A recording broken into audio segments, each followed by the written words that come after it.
Not good. Host react to Biden's view appearance. Let's see. Let's take a look at what the real truth tellers of America have to say. That page. Oh, he was pressed by Leon Panetta's assertion that the Patriot attacks on Lebanon are a form of terrorism. Hezbollah. Oh, this is what he said. Attack where Hezbollah. Can I ask you about that pagers attack where Hezbollah members were the targets and they're literally in their hands, their pagers exploded. Some see this as a technological coup and an ingenious move by Israel. Others, including John Brennan, former Defense Secretary Leon Panetta, who you know well, saying it's a form of terrorism and it went too far. Where do you come down on it? Look, we've got to start with the proposition that Hezbollah is a terrorist organization. No question. Oh, so you can do terrorism to the terrorist organization. We decided that they're a terrorist organization, so we can do whatever we want. But let's just fucking go in there, nuke it, be done with it for once. You know what I mean? Just, we said they're the bad guys. What the fuck do you want? They're bad. They're the bad guys. Israel, good guys. They're the bad guys. You can do any amount of bad things to the bad guys that we've declared are the bad guys, okay? So designated by the United States. And the reality is, Israel left southern Lebanon, had been occupying southern Lebanon for 15 years. Oh, Israel left southern Lebanon. Dude. I didn't fucking realize, like, they're so gracious and so nice for leaving southern Lebanon. Man, that's cool. It left in 2000. And all of these militia that existed there were supposed to put down their weapons. Hezbollah didn't do it. And then repeatedly. I wonder why, dude. I wonder why they didn't. I wonder why. You're in the process. First of all, they kicked them out. Secondly, you are quite literally describing why they should not have put their weapons down. Why the fuck why would any sovereign nation put their goddamn weapons down when they're literally firmly planted next to a country that is routinely striking everyone around it? Like, no sovereign nation is supposed to be forced to heal, okay? Especially after they successfully purged enemy combatants from their fucking sovereign territory that they own, okay, that they belong to. That's ridiculous. This makes no sense. Did Israel dismantle their military after leaving Lebanon? Of course not, because they had to use it. In the time after that, it attacked and posed a threat to people living in northern Israel. So it's very legitimate that Israel do something about Hezbollah. No question about it. The only question is, what's the best way to do it? Oh, and the tactic. And what are the best tactics? And those are things that we're always discussing with them. But right now, our main challenge is preventing a broader war, one that actually won't solve the challenge that Israel has. And by the way, the Lebanese. Yeah, it's like saying Ukraine has to put their guns down if Russia leaves, okay? That is not a position I would ever advocate for, okay?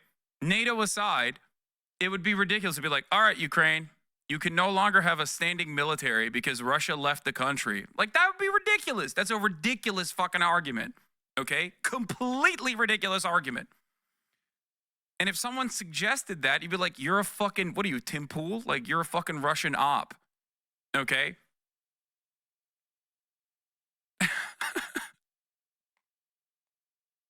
Have, because they want to get their people back to their homes in southern Lebanon too. We want that too. In fairness, you didn't answer whether or not you approved of this particular tactic. Look, you're always looking at what someone is doing, trying to figure out what the second or third order consequences may be. Does it open up a whole new Pandora?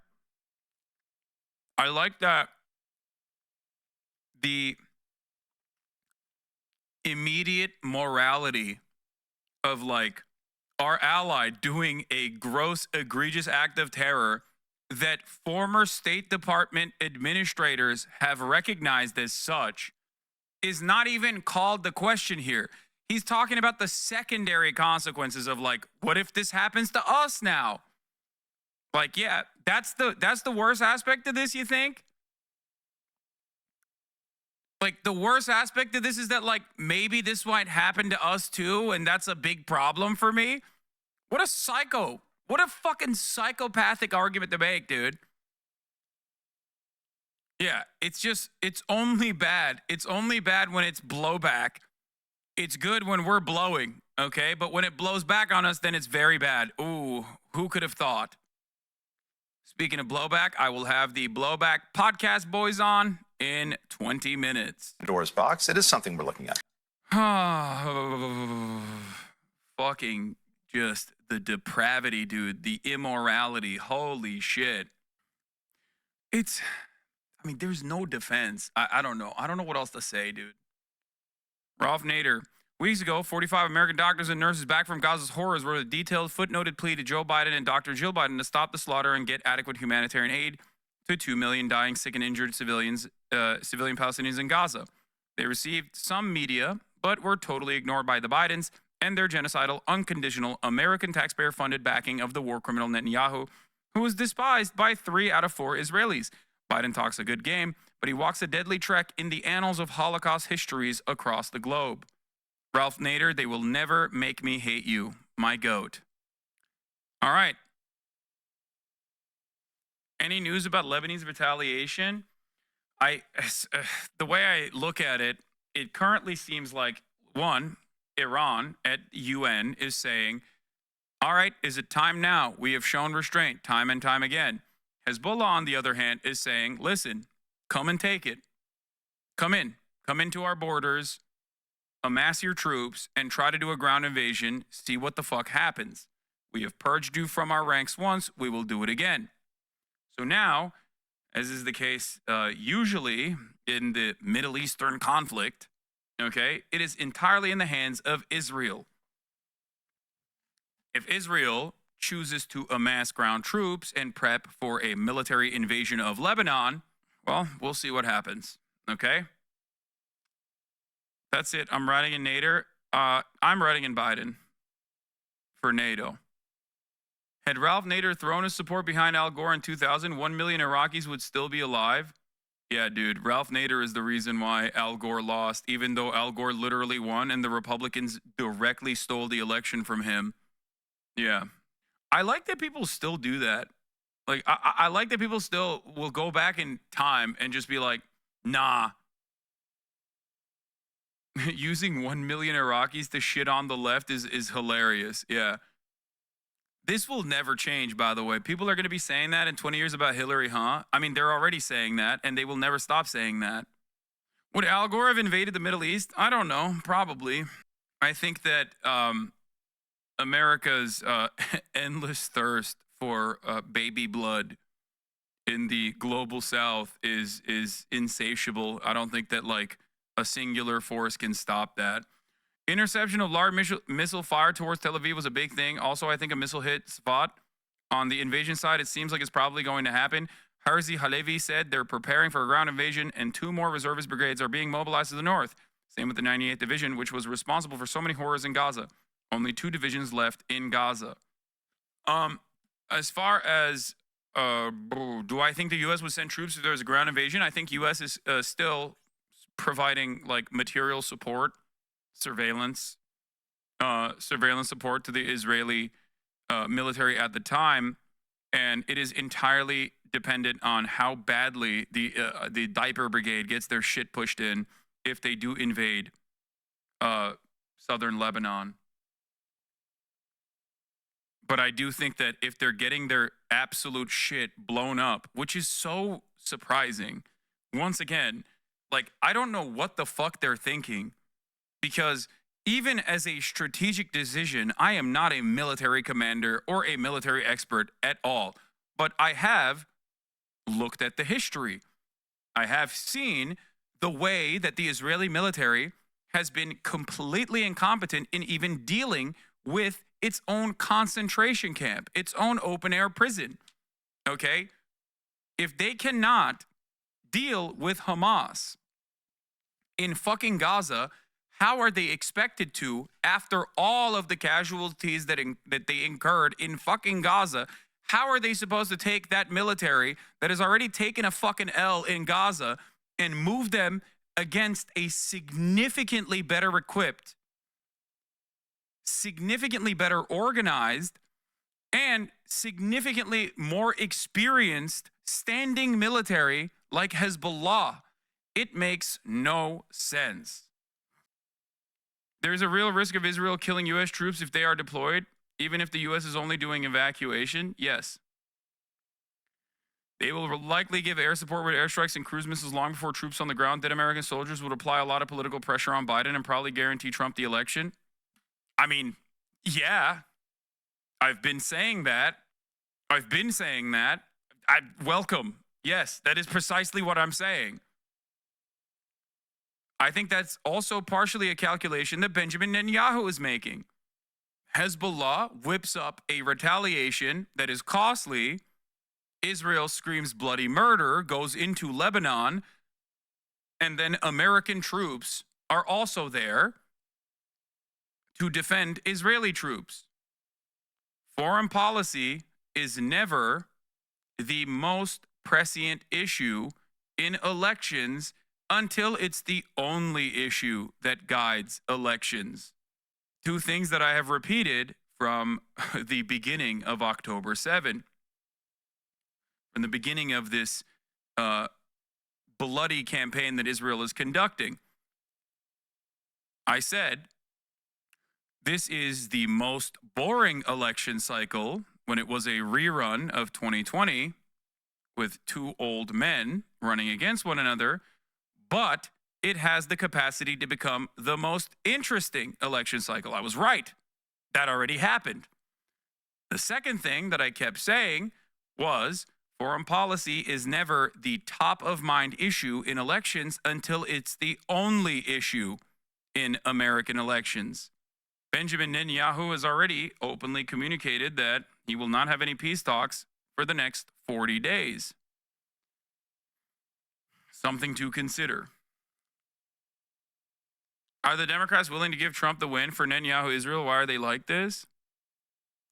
Why your predictions are never good things? I mean, because I'm looking at how America has operated throughout history and how America continues to operate now, and nothing good is coming out of it.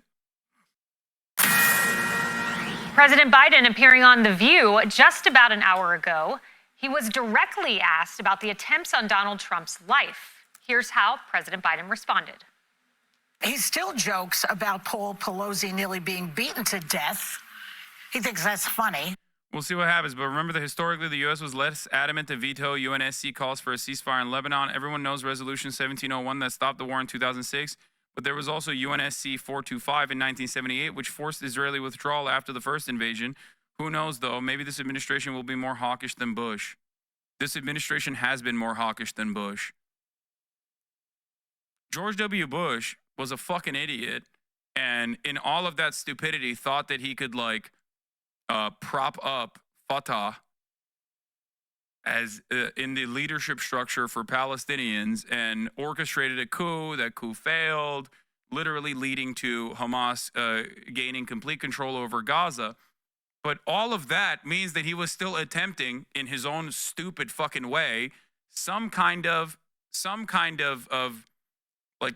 exercise of sovereignty for the Palestinian population. Ironic to say that because it was directly a violation of Palestinian sovereignty, because he didn't even listen to his own fucking people being like, this is not the right time for elections. If you do this election now, we will lose. And then they did. But if I were to analyze this, yes, I think that the Biden administration on Israel is literally more hawkish than the George W. Bush administration was on Israel. Make no mistake. I'm not talking about the global war on terror. I'm specifically talking about Palestine. Okay? Nothing else.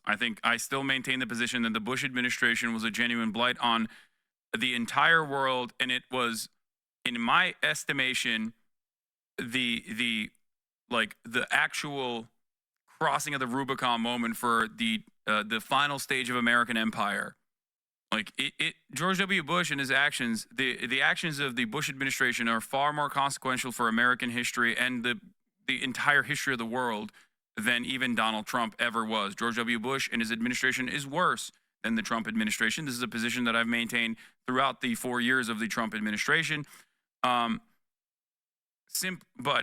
as far as, and I still stand by that, okay? as you said once, we are living in the smoldering ashes of Bush's choices. I mean, yeah, you could even point to fucking Georgia and Ukraine currently and still find a way to blame George W. Bush for that. He did that shit on his way out. Having said that, however, I mean, the Bush administration was far more consequential domestically, far more consequential in foreign policy, far more consequential in destabilizing the entire fucking global South with its war on terror, destabilizing Europe. Also, as a direct consequence of the war on terror, which every administration after George W. Bush continued, okay, gladly continued, excitedly continued, even if they ran against the war on terror narrative like Barack Obama did, you know, doing the troop surge and greatly accelerating that. And so did Trump, obviously accelerating Barack Obama's drone warfare by increasing the intensity of drone strikes by 400%, which was ridiculous when compared to Barack Obama, who was considered the drone king. And Joe Biden has also done the exact same thing and greatly escalated the sanctions regime that Trump also really kicked into high gear. Every step of the way, regardless of whether hands were changed, regardless of whether the party changed, the foreign policy bipartisan consensus never did, and we just kept making things worse. Kept making things worse and worse and worse. Okay? And in terms of that, it is shocking to admit this, but yes, I do think that Joe Biden is more hawkish than virtually every other president in terms of Israel, in terms of Gaza. In 2021, he had a genuinely different attitude, telling Israel to rein it in and stopping Israel's further escalations with one singular phone call. But post-October 7, that restraint was nowhere to be found. And that restraint is doing more damage to American soft power capabilities than Trump ever could have by being like, I'm going to do NATO, I'm going to end NATO, or whatever the fuck Trump says. Okay? Let's see what else. He hinted that the Second Amendment people could do something against Hillary Clinton. And he's calling for a televised military tribunal for Liz Cheney. These are his past statements and ideas. He's blaming now, but now he's blaming rhetoric from you that you inspired these two assassination attempts. After all of the calls for violence, you know, take them out, all the rest of it, you know what it is. Don't you think that that is just unbelievable? And what do you say to that? Well, I think he is the most unusual president. No. Look, when I ran, I said I was running. One of the first major speeches I made was before Independence Hall about democracy. That democracy was at stake. And to restore the soul of this country. Yes. And look, Trump is Careful. there's not a lot of social redeeming value there. No, you think? Right. But here's the thing. He really does not believe in democracy and the guardrails that our system is set up for the abuse of power. Charles, the news cycle today is about the assassination report and Iran threatening to assassinate Trump. And he goes on to say that Trump has no redeeming social value and doesn't believe in democracy. President Biden has spent his entire time in the White House going off on 50% of this country. He hates MAGA Republicans. Let's be honest about this. The vitriol. Bro, this fit is so unacceptable. It's the most unacceptable fit I've ever seen on Fox News, and that's saying something. It's so bad that I didn't even notice the fucking ugly-ass leather jacket that she's wearing on top of this green dress, which would have been fine on its own. Okay? God damn, dude. That is the most unacceptable thing. That is crazy, bro. Down to the fucking socks and the shoes. Like, you tried to do something there and you fucking literally failed spectacularly. You do not have that shit on, dude. Every time he opened his mouth, MAGA Republicans are such an extreme threat. The vitriolic anger and hatred from this president to half of this nation has been on full display, period. That is the bottom line. It's not even about President Trump. He hates anyone who ever voted for President Trump, and that's scary. That was Mr. Unity. Emily? Yeah, that's right. Mr. Unity, that continues after he said to put President Trump in the bull's eye. This is my favorite thing that they do when they switch they switch positions and go from being like Joe Biden is sleepy and stupid and his brain is leaking out of his ear to like he's so scary. He's such a scary guy. Look at how scary his rhetoric is. That's my favorite when Republicans do that fake crying shit. It's awesome. I love it. I wish it was real. I wish Joe Biden was a scary guy. You're absolutely And said, we're going to send every conservative to the mines, you know? right, Charles. And this is someone whose rhetoric is frankly so below the office that he is privileged to hold. This is absolutely unacceptable. I will await his apology and accountability, for this rhetoric on the heels of Good thing you're two. young. I don't think anyone buys this. No matter how much they repeat this, like, I don't think this is going outside of, like, the immediate MAGA circles. Like, I cannot, in good conscience, even if someone is, like, leaning towards voting for Trump, I don't ever foresee them going, yeah, it's really fucked up what Joe Biden is saying about Donald Trump. He's a really violent guy, and that's the reason why Trump was assassinated. Like, even people almost assassinated. I think even people that are leaning towards Trump probably like Trump for the silly fucking things that Trump says that are inherently violent. You know what I mean? This is piercing normie space at all? Yeah, this is not, like, not even a little bit. Biden is violent and abusive. What are you talking about? Yeah, dude. Yeah, he's violent and abusive towards his meat that he's punishing.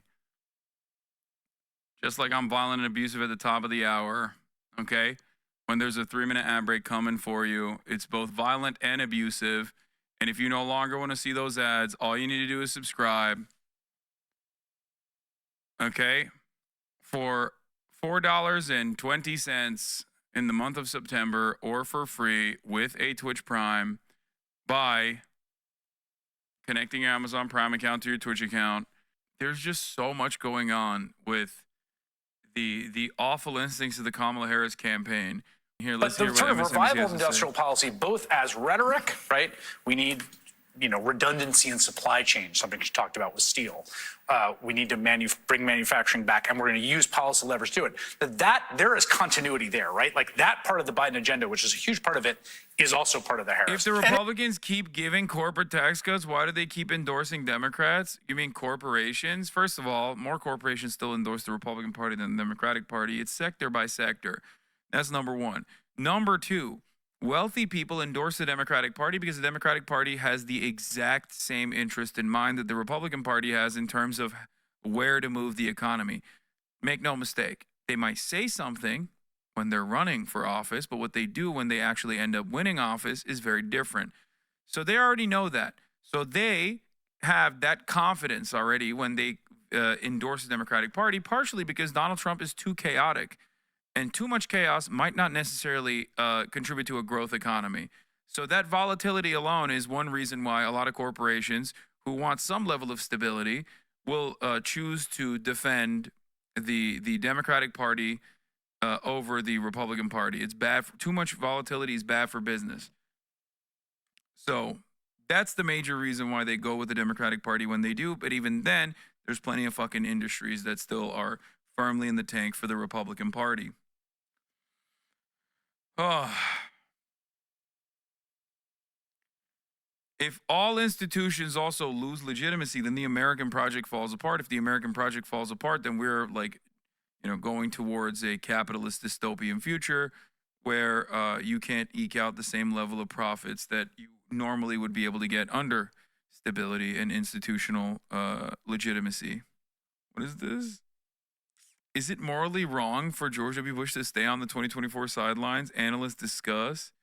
That's awesome. All right, let's see what Trump said. Enemies are desperate to prevent Donald Trump from returning to the White House because they know I will make America great again. They don't want that. 4 years ago, our country was feared and respected, and our country will soon be feared and respected again. We have to have that. And that's why we all need to pull together to thwart these attempts and to bring back American strength, power, and prestige. We will soon have it back. No threat will shake me. No enemy will intimidate me. And I have never been more determined than I am today, and I will never back down in my fight to make America great again, which is what we're doing. So I want to make that statement because we are under threat. I have been threatened very directly, and I appreciate the agencies that we've been meeting with, but we've been threatened very directly by Iran. And I think you have to let them know, because the best way to do it is through the office of the president, that you do any attacks on former presidents or candidates for president, your country gets blown to smithereens, as we say. 41 days from now, we are going to win the state of North Carolina. We are going to defeat Comrade Kamala Harris, and we are going to take back our country. We're going to take it back. All right, Election Day is less than 6. Okay, I don't care about Senator Manchin. Let's do Mr. Kaki Kornacki. Did you see? I give you the most ridiculous cancel culture thing I've ever seen in my life. Is the queen of nice really the queen of mean? Respond to this with the most insane stories about Ellen being mean. She's not the happy-go-lucky nice Ellen DeGeneres under fire again with accusations of a toxic work environment. Toxic, phony, hypocrite, liar. Things are really spiraling. Ellen DeGeneres owns a generous.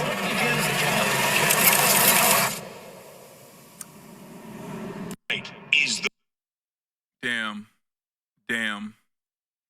It's crazy. Why is it shot like one of those Netflix serial killer series trailers? What is this? So unsure if you remember him, but fellow streamer and our role player. Oh, Saab. I spoke with my grandparents earlier, and it seems the situation in Lebanon is worsening. A village about 50 minutes away from them was hit by an airstrike, forcing many people to flee their homes. My parents are helping refugees by providing shelter for those affected. However, I can't shake the fear that any day I could receive a call saying they've been killed in an airstrike. I just want this conflict to end and for a ceasefire to take place. Yeah. Cancel culture, man. She got a 1 minute full standing ovation at the end for saying, I am strong. Oh, God. I think I was in a happier place when looking at Clay Higgins' tweets. Hold the post down. That's what you want a gentleman to do. I'm sure he probably regrets some of the language he used, but, we move forward. We believe in... Why? Why do you have an issue with the language? 70 applause breaks? Who did they fucking pack the crowd with, dude? Who the fuck is that big of a Ellen DeGeneres ride or die? Yeah. What? Monster, the woman who kidnapped 1 million kids? No, I'm not gonna watch that. Sorry, brother. Blurry voters? Okay. I haven't even gotten to the Chapel Roan part yet.